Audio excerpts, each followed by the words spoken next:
Nyakalondo mar Ramogi FM kanyakla kod kambi mar Coca Cola obedo kod ng'wero moko jopiny e kaonti ma Homabay kod Siaya okinyi ma kawuono.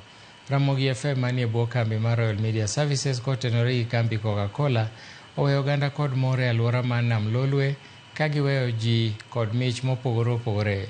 Nyasino motisi ni Shika Mzito ochopo Kendu Bay kendo keo ber mage jata tije maduong' e kambi mar Coca Cola Afrika madiere kod yo wuok chieng' Bari Nyaundi okoni ber nitiere tudruok e kind kastembegi kod rito ng'iyo kod bero lwasi mar ochumi e kind mamoko.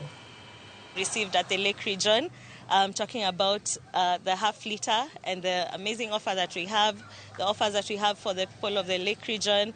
In these trying times, we're just doing our best to see how we can connect with our consumers, and I think getting 10 shillings off in your everyday meal is definitely a win. So we've received really good reception. We're grateful. Coke Mzito ni en gima koro seche gi giloro nengo ka ging'iyo ni customers gi bende nyaka gigone giero kamano.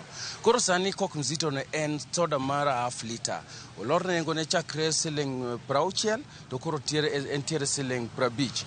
En inyalo yude be flavors mopogore opogore nikech nitie ng'ama ohero Coke no dio kaka kampuni, lakini flavor mo otiyo go opogore. Koro nitiere Sprite, nitiere Crest, nitiere Fanta, kaito nitiere Stony. Magi duto gibiro e siling 50 kende. Kawuono ne odiechieng' mogik receptions obedo maber, josiaya nowuok ka romgi kendo ne watieko kod kama iluongo ni Akala, ma Jakala bende oritowa nyaka odhiambo kar rombgi.